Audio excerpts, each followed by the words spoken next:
मेरे अरमानों की उड़ान मत पूछो, मेरे अरमानों की उड़ान मत पूछो। सरहदों को लांघकर मुट्ठी भर ज़मीं नहीं, पूरा आसमान ना पाती है। मुझे रुकने को मत कहना अभी, मुझे रुकने को मत कहना अभी। दिले जज्बात बह जाने दो, दिले जज्बात बह जाने दो। बरसों की अधूरी बात अल्फाज़े बयां हो जाने दो। हमें शराबी भी कह लो, हमें शराबी भी कह लो तो गम नहीं इस बात पर। हमें शराबी भी कह लो तो गम नहीं इस बात पर। कोई मधुशाला पी कर मदहोश है, हम शब्दों के आगोश में बेहोश हैं। ये जादू ही कुछ ऐसा है, ये जादू ही कुछ ऐसा है। नशे में रहने दो, कोई शिकवा ना रहे सितारों के टूट जाने पर। धरती पे आए हैं, धरती पे आए हैं तो कुछ करके जाना है। कुछ किए बिना तो अक्सर लोग चले जाते हैं, कुछ किए बिना तो अक्सर लोग चले जाते हैं। काव्य कहानी और रचना में अभी आप जिनको सुन रहे थे उनका नाम है प्रीति भारती।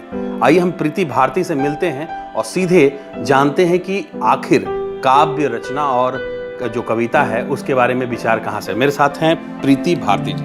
प्रीति भारती जी, सबसे पहले टाइम्स न्यूज़ में आपका बहुत बहुत धन्यवाद। ये बताइए कि आपकी पढ़ाई कहाँ तक हुई है? मैंने इंजीनियरिंग की है, बीई की डिग्री कंप्यूटर्स में पुणे यूनिवर्सिटी से। तो उसके बाद मैं जॉब कर रही हूँ फ़िलहाल कोलकाता में बतौर सॉफ्टवेयर इंजीनियर, जो कि पूरी तरह से एक टेक्निकल प्रोफेशन है। तो साहित्यिक रुचि के बारे में अगर आप कहेंगे तो साहित्यिक रुचि का ऐसा है कि हिंदी से काफ़ी लगाव रहा, और पढ़ाई कह लीजिए कि पढ़ाई की वजह से ऐसा होता है कि थोड़ा डिस्टेंस बढ़ जाता है लिटरेचर से, और भी चीज़ें हैं, साहित्य, हिंदी भाषाओं को लेकर आप कह सकते हैं। तो वो जो दूरी बढ़ गई थी, फिर जीवन में एक समय आता है जब आप सोचते हैं कि आप क्या चीज़ है जो रह गया है आपके जीवन में, कुछ खालीपन है। तो कुछ भावनाएं हैं वो खुद ब खुद उमड़ते थे। बचपन में भी मैं थोड़ा बहुत लिखती थी, पर उस समय कभी सोचा नहीं कि मैं जो लिख रही हूँ वो कविता है, क्या है, उसकी डेफिनेशन क्या है, उस समय समझ नहीं आता था कुछ। लेकिन घर में बहुत ही हौसला अफजाई किया जाता था मेरी माता जी हैं, मेरे नाना जी, नानी जी, जो भी मतलब जिनको भी कभी मैंने कोई कविता ऐसे ही लिख दिया तो वो अगर उनको जाके दिखाते थे कि देखो ये क्या लिखा है, तो वो लोग बहुत खुश होते थे।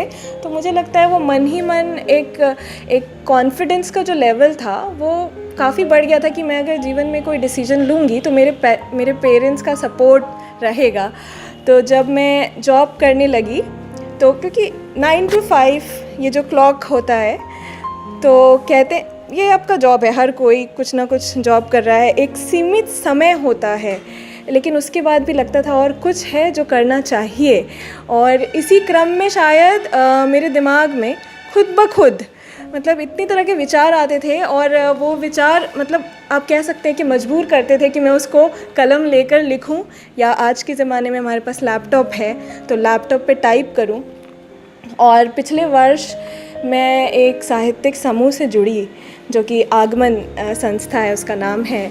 एक राष्ट्रीय संस्था है वो, और देश भर में वो युवाओं को मौका दे रही हैं, मंच प्रदान कर रही हैं ताकि वो अपनी बातें कह सकें और सीख भी सकें कि और अच्छा कैसे करना है। तो एक इंजीनियर का और साहित्य की तरफ रुझान, मतलब झुकाव, और अभी हमने देखा कि आपकी एक बुक भी पब्लिश्ड हुई है जो अमेजॉन और फ्लिपकार्ट पर है।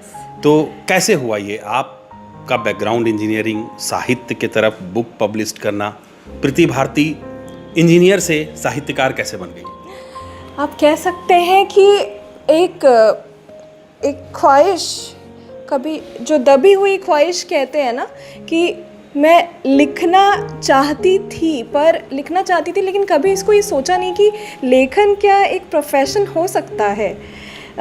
मतलब इसके संदर्भ में एक एक्सपीरियंस बयां करना चाहूँगी। जब मैं 4th ईयर में थी तो मुझे एक जॉब का कॉल आया था उस टाइम पे फॉर इंग्लिश राइटिंग। वो रैंडम था क्योंकि मैंने कोई प्रोफाइल कहीं नहीं भेजी थी, पर मुझे रिजेक्ट करना पड़ा क्योंकि मैं टेक्निकल डिग्री में आई थी। तो मुझे था कि मैं जब ये डिग्री कर रही हूँ तो मुझे कम से कम मेरा टेक्निकल जॉब होना चाहिए। तो उस समय मैंने वो नहीं एक्सेप्ट किया था। बट जब मैं अपना जॉब करने लगी तो मुझे लगा ये जो विचार आ रहे हैं ये मैं अपने तक सीमित नहीं रख सकती। मुझे कुछ ऐसे लोगों की ज़रूरत है जो कि एक तरह की विचारधारा के हों, मेरी भावनाओं को समझे, और जो साहित्य है, साहित्यिक उनका जुड़ाव होना ज़रूरी है, तभी वो समझ पाएंगे।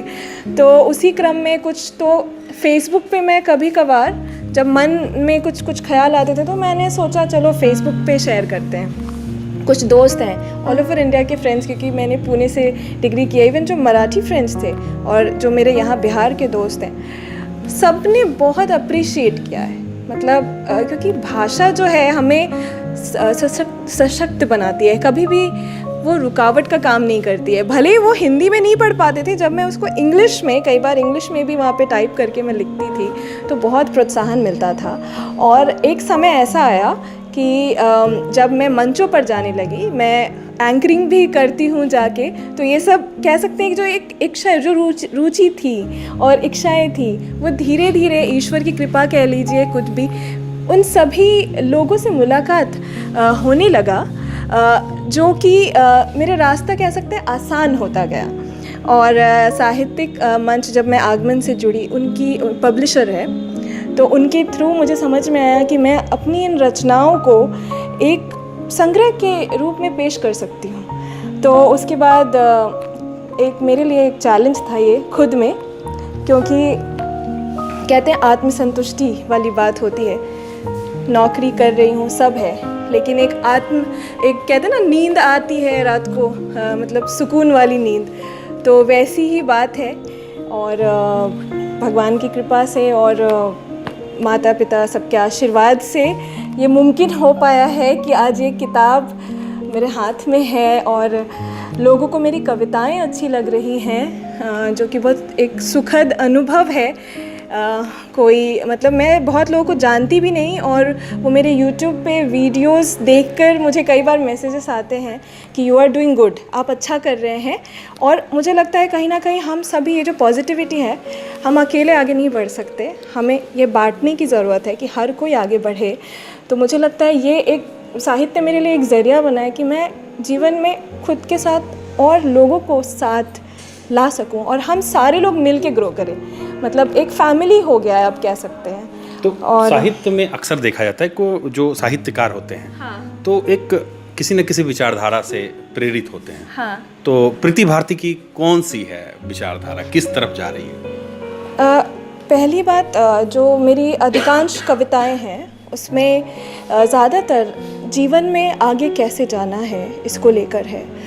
कुछ कविताएं हैं जहाँ पे जो दिमाग में जो उलझन होता है ना, कि हमारे कदम रुके हुए हैं, ठहरे हुए हैं, आगे कैसे जाना है, तो उस उलझन में जो हम जिस तरीके के विचार होते हैं और क्या क्या हम सोच सकते हैं, किस लिमिट तक सोच सकते हैं और हम उन सब से कैसे आगे बढ़ सकते हैं, उसके ऊपर है। उसके अलावा समाज में जो भी कुछ हो रहा है उसको लेकर भी मुझे बहुत, मैं प्रभावित हो जाती हूँ। तो मैं नहीं कहती कि मैं हर एक मुद्दे पर लिखती हूँ, पर हाँ, मैंने बहुत सारे मुद्दे हैं सोशल, जैसे कि निर्भया, फिर फीमेल और कुछ औरतों पे हिंसा।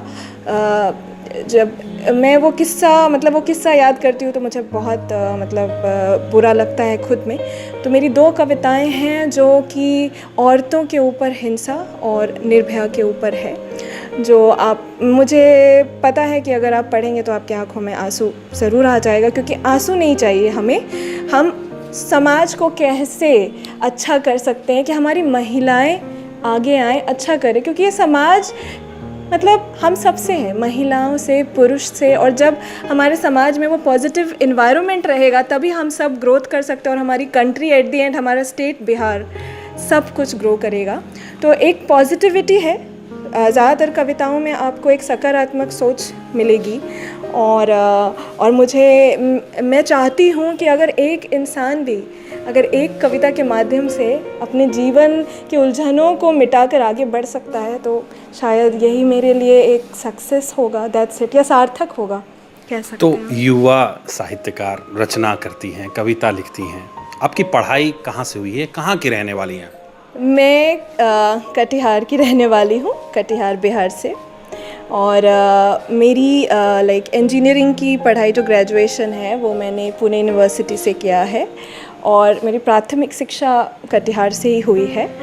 और बस एजुकेशन अभी फ़िलहाल मैंने ग्रेजुएशन ही किया है और आगे की पढ़ाई के बारे में मैं फ़िलहाल उतना सोच नहीं रही हूँ क्योंकि अभी जॉब के साथ मैं दोनों चीज़ें बैलेंस कर रही हूँ। तो भविष्य के बारे में तो अभी कहना सही नहीं होगा।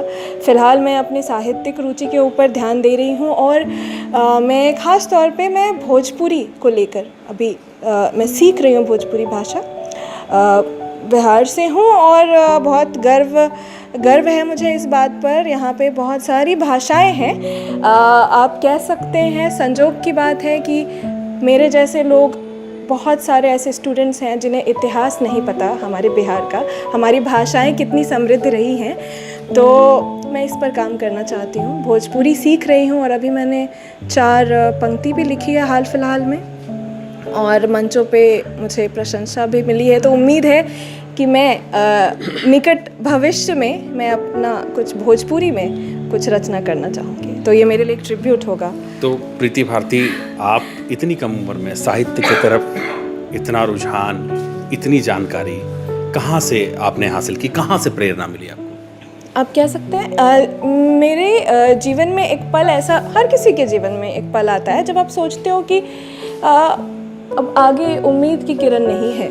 कई बार ऐसा होता है तो आप उस समय एक सहारे की तलाश करते हैं। तो वो सहारा मैं कहती हूँ कि ये जो कविता है ना, मुझे वो बचपन के दिन याद आने लगे थे कि मैं जब हिंदी की क्लास में थी तो कैसे मुझे बहुत इंटरेस्टिंग लगता था वो मेरे टीचर्स जब हिंदी की कविताएं गाकर या फिर कभी सुनाने को बोलते थे तो वो एक माहौल ही अलग हो जाता। तो मैंने ये कविता है कोशिश करने वालों की कभी हार नहीं होती, वो कविता को मैंने न जाने कितनी बार दोहराया है वो कॉन्फिडेंस खुद में बिल्डअप करने के लिए। एंड मुझे तब रियलाइज़ हुआ कि ये कविता है जो मेरे लाइफ में जो एक वॉइड है, मतलब हमें हर किसी की अलग अलग रुचि होती है और वो एक मोमेंट था, मुझे लगा नहीं, कविता मेरे जीवन में बहुत मायने रखती है। तो मैंने जो भी कुछ लिखा है मैं उसको बांटूँ। तो मैंने फिर किताबें खरीदी हैं, बहुत सारी किताबें खरीदी हैं मैंने और मैं पढ़ते रहती हूँ आए दिन। कविता कह लीजिए, गज़ल कह लीजिए, कहानी कह लीजिए। और इसी दौरान मुझे लगता है मैंने रिसर्च स्टार्ट किया है अभी। अब मैंने बहुत सारे कलेक्शन है मेरे पास बहुत, मैंने सब अभी तक पढ़ा नहीं है। जो आज के जो लेखक हैं, आज के जो कवि हैं, मैं उनको पढ़ रही हूँ और उनसे मिल रही हूँ और जो हमारे महान कवि और लेखक हैं उनको भी पढ़ रही हूँ। तो मतलब एक कंपैरिजन, मतलब सब अपने जगह अलग एक मायने रखते हैं, लेकिन एक रिसर्च कहते हैं ना, वो मेरा रिसर्च अभी भी चल रहा है और मैं सीखने की कोशिश कर रही हूँ। क्योंकि इतने दिन से हिंदी से कह सकते हैं दूरी होने की वजह से एक अलग राज्य में आप जाते हो, एक अलग कल्चर है, महाराष्ट्र कल्चर एक अलग है, आप अपनी भाषा से काफ़ी तौर पे कट जाते हो। वहाँ पे आपको उतने ज़्यादा लोग आपके माइंडसेट के नहीं मिलते, भले आपको माहौल बहुत अच्छा मिल जाए, पॉजिटिव सब कुछ है।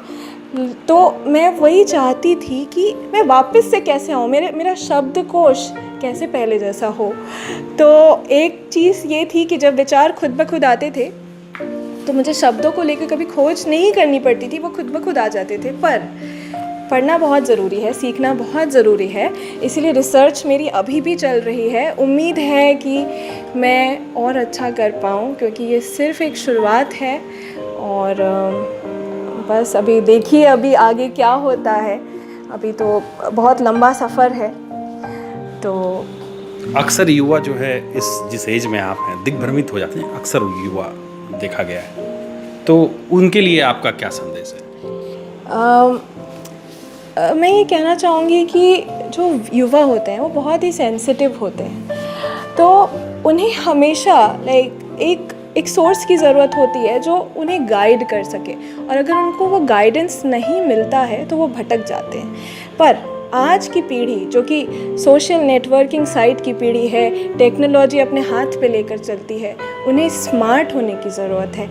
एजुकेशन, सिर्फ एजुकेशन या डिग्री से कुछ नहीं होने वाला है। हमारा जो बिहेवियरल, मतलब कि देखिए स्कूल से ही स्टार्ट होगा ये हमें मानना होगा। हम अगर स्कूल में व्यवहारिक ज्ञान नहीं देते हैं, सिर्फ किताबों का ज्ञान, कोई एक मान लीजिए किसी टेक्नोलॉजी पे हम बात करते हैं, किसी एक्सपेरिमेंट पे बात करते हैं, लेकिन हम अपने बच्चे को वो ज्ञान नहीं देते हैं कि हमें व्यवहार कैसे करना है सामने वाले इंसान के साथ, एक समाज में किस तरीक़ा का व्यवहार मान्य है, क्या सही है क्या गलत है। अगर हमने वहाँ पे अपनी ओर से सही दिशा दिखा दी है बच्चों को, तो वो जो युवा आने वाली पीढ़ी में जब आगे जाएंगे ना, तो कभी किसी का सर नीचे नहीं झुकेगा। चलिए प्रीति भारती जी, उज्जवल भविष्य की कामना करते हैं। ये थी प्रीति भारती, युवा काव्यकार, जो कटिहार की रहने वाली हैं। और सिर्फ कटिहार के लिए गौरव की बात नहीं है, पूरे देश के लिए गौरव की बात है, क्योंकि एक इंजीनियरिंग से साहित्यकार की तरफ का सफ़र बहुत कठिन होता है जो इन्होंने तय किया है।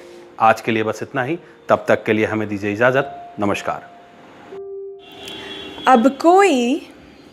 अब कोई कृष्ण ना होगा धरा पे, अब कोई कृष्ण ना होगा धरा पे, पर कोई तो थोड़ा कृष्ण सा हो। न्याय प्रणाली या सोच आधी आबादी की, न्याय प्रणाली या सोच आधी आबादी की, थोड़ी तो परिवर्तित हो।